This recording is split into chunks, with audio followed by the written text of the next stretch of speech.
Hi, everybody. My name is Jerry Wise, and I want to talk to you about 5 painful core struggles of being a scapegoat.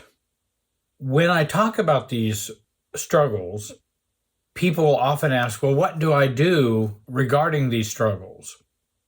And so many times when I share this is the experience that you're having, then we need to do the opposite of that experience. For example, if a scapegoat doesn't get their needs or wants met by a family or by a group or whatever, then what's the cure? Get your needs met and your wants met elsewhere. So when you think about these 5 core struggles, think of them in this way in terms of healing and recovery. Also, I would take a look at my online program listed down below. There's a training that's free, and then there's an online program that you can take a 6-week module of 6 modules, and there are many more tools, solutions, answers in that program that I put together. Please check those out. Number 1, a core struggle as a scapegoat, maintaining a strong, loving, confident self with people you have elected or inherited who think negatively of you. The struggle that we have that's a core struggle is, I want to be loving, I want to be a confident self, I want to be a mature self, but I'm doing it with people that I was born into this family. I'm doing it with people who think negatively of me and need to think negatively of me so they don't have to look at the negativity in themselves. And so that contrast or that conflict of wanting to be a loving, confident self doesn't work with people who think negatively of you. And if we keep investing our time into that, then it becomes more problematic. And so we have to shift that away from those who think negatively of me and shift it to people who think more positively of me. That will allow me to be more of myself, more loving and more self-confident. Number 2, as a scapegoat, your needs and your wants don't and won't get met. Scapegoat don't get their needs and wants met from the system in which they are being scapegoated in. In other words, we won't get their help, their support, unconditional love, acceptability or acceptance, respect, trust. We don't get that from them. And those are some of the needs that we all have as adults and as mature adults. Those are important for all of us. But you're not going to get them met. And you don't get those met if we're looking for those things in a system that rejects us. And that's why being a scapegoat can be so difficult, because again, we have to make that shift away from being connected to the Wi-Fi, so to speak, of the family that we are scapegoated in. And that being a scapegoat, again, our needs don't generally tend to get met. And in talking with hundreds of scapegoats over the years. And in fact, many people have been, no matter what roles they played in the family, oftentimes there's been a roulette wheel go around where we've all had a chance to be a scapegoat in a dysfunctional family. And so many people do experience scapegoating. Number 3, we experience the pain, the rejection, the abandonment of being in relationships in which we are outside of the triangles in the family. We're the odd man out. We're the outside of the triangle for most of what goes on in the family. How many times, and again, if you're a scapegoat, you know they all do the talking and then only give you information in dribs and drabs, and an eyedropper of information. They all talk about you, and you're not in on those discussions. In other words, we experience that pain, rejection, and abandonment of being the odd man out. And if you're the odd man out time and time and time again, then it is important for us to learn to exit triangles. And that's something I talk about.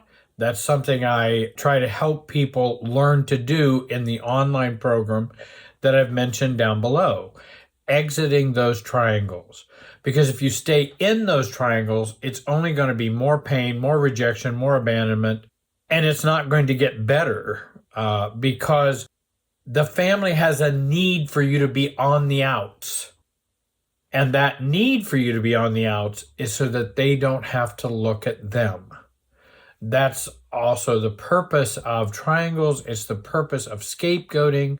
The family needs a place to put their pain and their discomfort and their immaturity and their foolishness. Well, the best way to do it is find a scapegoat. Then they can be distracted, ignore it, and not have to deal with it. You can exit those triangles. Fourthly, your mistakes and imperfections are spotlighted while everyone else's are overlooked, rationalized, not noticed, or edited out. And I think all scapegoated folks have experienced that, where, again, they come up with half the story. Well, remember when you did this, and they're talking to the scapegoat, and they're going, but do you remember the other part of the story in which what you did before I did that? That's whitewashed, that's edited out, that's not included. And so you will be punished or you will be spotlighted for all of your faults because we're not going to look at our own. That spotlight is very painful when you're always the problem. I remember a situation even recently where this particular person, and I won't tell you anything about I'll change the circumstances of it, but this particular person has a daughter who was falsely concerned about her mother because of what she felt her mother had done to her when she was growing up. And if you talk to the husband, you talk to the dad, you talk to the mother, it never happened. And they're not just lying about it. They want to have a good relationship with their daughter, and they'd be happy to own it if it really happened. And so the daughter keeps the granddaughter kind of at arm's length from the mother, while then giving the granddaughter to their biological father and her stepmom, who have had nothing but trouble in their life and nothing but difficulty and drugs and alcohol and bad behavior. She'll let them take the granddaughter, but then with mom, who's responsible, appropriate, trying to take care of, has been there time and time again for her daughter, then she's kept at arm's length and is suspicious. There's a suspicion about her. And then she'll give the granddaughter, who's young, to a parent who she should worry about. And again, that's where the editing comes in.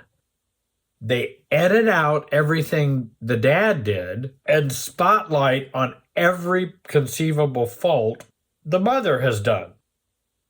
And that imbalance creates a lot of problem and is difficult for the scapegoat.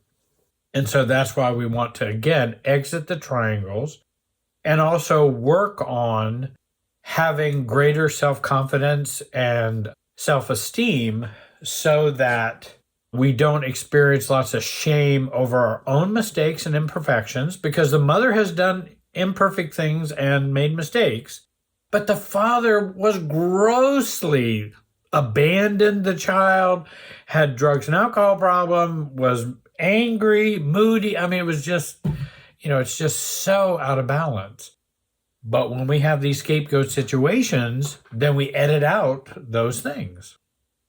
Fifthly, every family member problem is blamed on you, even the weather.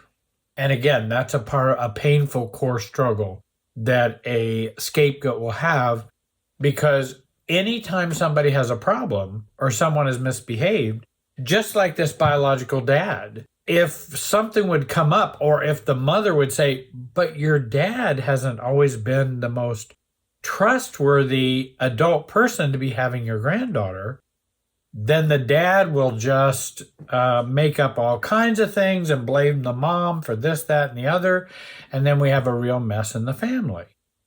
Again, when you have a dysfunctional family, people taking responsibility for their own behavior, people looking at how they contribute to the problems are two things that are missing in dysfunctional families. They are not there.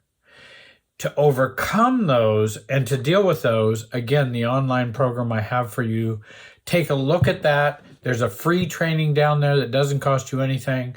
I really think this program would help you in your own work, your own recovery, your own therapy that you're doing. It would supplement that tremendously, and I think move you forward in a significant way. And I've been working on this program for 45 years. So hopefully there would be some things in there that would benefit you. I do want to thank you for being with me today, watching. I hope you have a great day, and be wise.